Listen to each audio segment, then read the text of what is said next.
Welcome to Motive, Social Motivation for the Creative Class. I'm your host, Tim Fulton. I'm here with our next featured creative, Ruby Harper, Grants and Services Director for the Greater Columbus Arts Council. Ruby, how are you? I'm wonderful. Good. We've been here for a little bit tonight. We've discussed a couple of things. First of all, talk about your role at the Greater Columbus Arts Council. My role at the Greater Columbus Arts Council as Grants and Services Director is to oversee and ensure that the grants and services programs are executed in a transparent and fair manner, and that we maintain a level of relevance, and that we are serving the arts community in an effective way. First of all, for those that don't know, how is the GCAC funded? The GCAC is funded through a portion of the hotel motel tax. So if you have friends out of town, invite them to come and visit you and stay in the hotels often and regularly, because all of that money then translates into support for the arts community. And talk about if you had to give an elevator pitch about what the GCAC funds. We fund excellence in arts, so that manifests in different ways, whether it's through stable arts organizations or brilliant artists, which is my favorite part of my job. Talk to me quickly about each grant program that you oversee.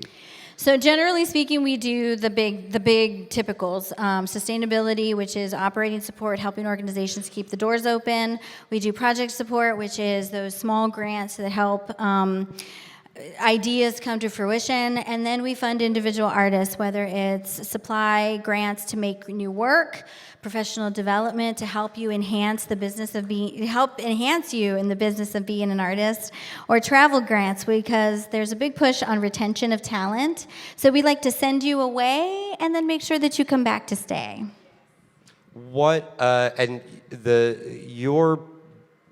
I'm going to go ahead and call it your passion project, are those individual grants that you do? Yes. Why?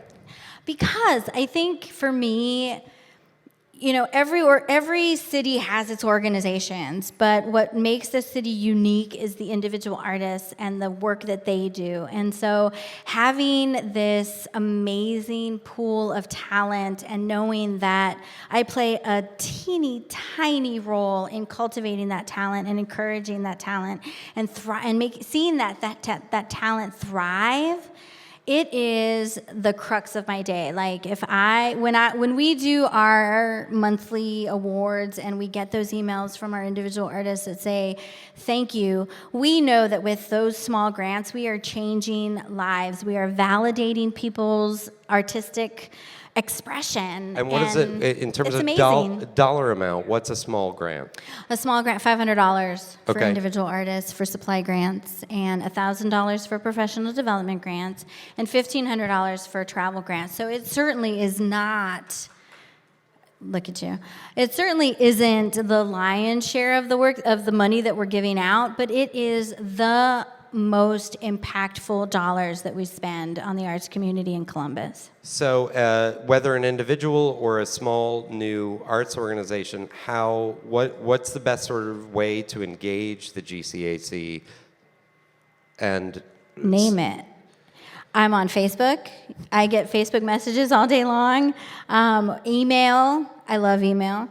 Phone call, which I'm horrible with the phone, I won't even lie. But phone calls, pick up the phone and call. All it takes is one phone call for us to connect you with everything that we have in our portfolio that's available to you as an individual artist. And those are just our grant programs, never mind all the services that we provide as well.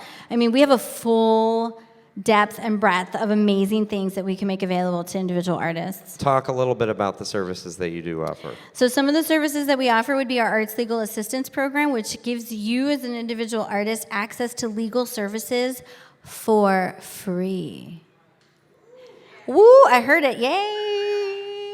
So twice a year, individual artists can put a request form, and there are, kid you not, a pool of volunteer attorneys that wait for individual artists to ask for help, and they will work with you for free through the total run of whatever matter it is that you've submitted, whether it's copyright issues or contract reviews or you're signing a lease on a studio space and you just want to make sure that you're covered, we can help you with that.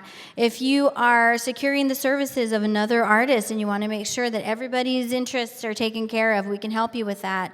Or if somebody has infringed upon you, we can help you with that. So it's really exciting to be able to offer, and that's just one. I mean, we have a professional development series that we offer on a monthly basis.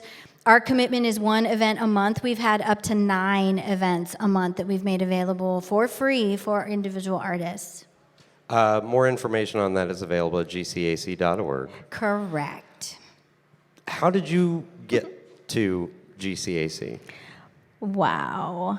So I used to work at what is now L Brands in the corporate affairs department, and I really wanted a position that was more on the ground, on the level of like everyday people. It was great to be working in corporate affairs and doing this, big, broad community involvement. I handled the breast cancer awareness program, so I worked with a lot of volunteers in all of our headquarters cities.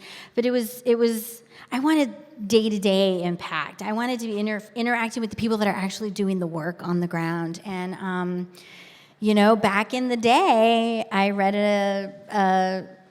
what do they even call those things anymore? A job opportunity in the newspaper? What's of all a places? newspaper? A newspaper, I know. Okay, I'm showing my age. But it was an ad in the newspaper, and I sent in my resume, and they were looking for a part-time person in finance and a person in grants, and I put in my application, and I'll never forget, Paula Manhennett was the vice president. She was the interim executive director because Ray Hanley had just passed away. And I remember sitting in the interview with her, and I was geeked. Like, this is my job. You have no idea. And I told her, she goes, so do you have any other questions? And I said, yeah, when do I start? And she went, what? And I go, look, let's just be honest. I bring to the table everything you're going to need and want. So you can go ahead and waste your time for the next 2 weeks, interview everybody else, but I guarantee you're going to call me when it's over. And she was like, okay, well, great. It was nice talking to you. And You scared the shit out of her. I sure did. Yeah. And she called me. And I remember asking her, that can go one of two ways. That It could be totally like, can. I hope I never fucking run into that person ever again. Or, But bless you know her what, that's heart. exactly what I need. Bless her heart, right? So 3 months later, I did sit her down, and I was like, okay, so tell me the truth. What did you think of that day? And she was like, oh my God. She goes, I didn't know what to say. She goes, I was totally impressed because I totally didn't think that we could get you, didn't think that we could afford you, didn't think that we could. She goes, and the fact that you were just like, she goes, I didn't know what to say. She goes, I just sat there. She goes, and we did interview anybody else. And she goes, yeah, and at the end of the day, you were totally right. You were the person that we were going to call. She goes, but the fact that you just unapologetic about it, she goes, we were really impressed with that self-confidence. So I was very lucky. What? But it did go the other way. So you had a path in corporate America, and you have a path that's currently ongoing in the nonprofit sector. Where does that path? Do those paths come back together, or does this path continue? So this is how I see those paths kind of merging, and this is my favorite part about it. I feel like I am the man behind the scenes, so I get to tell you, like, this is how you talk to corporate funders. And I, because of that role, get to kind of play behind the scenes on the corporate funding side, and I listen to all the things that they want to hear, and I listen to all the things that they talk about, and then I tell everybody on the art side, okay, this is what they want to hear, and this is how you need to talk about it. So I'm always like the man. Like, I feel like I'm incognito and, playing for the other team. Like, it's just kind of funny. But I love what I do. I'm really blessed to have this job. And I tease my staff that they're going to have to pry my cold, dead hands off my keyboard because I ain't going nowhere.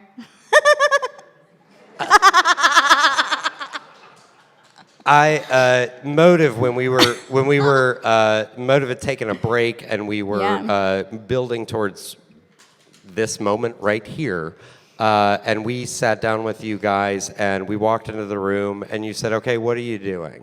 And we said, well, this is what we think we're doing. And they're like, great, well, what have you done? And we're like, we haven't really done anything. And they're like, that's awesome. You haven't fucked anything up yet. So here's what you need. I didn't say the word This fuck is in what that you meeting. need That was to all do. him. There's another person in the room Not that me. said it. It's fine. This is what you need to do, and this is how you get to the point. And you know what? You can go full breath and steam towards it, or you can kind of step back, and we would love We to can blow help. this shit up. And first of all, I want to thank you, because it's pretty rare, first of all, to simply make a phone call and you guys are like, yeah, why don't you just come to our office and we'll talk to you about what we have going on. And we were like, we need a presentation for them, we need all this shit. And we were like, let's just see. Let's just go in. And you guys were so welcoming and so you. great.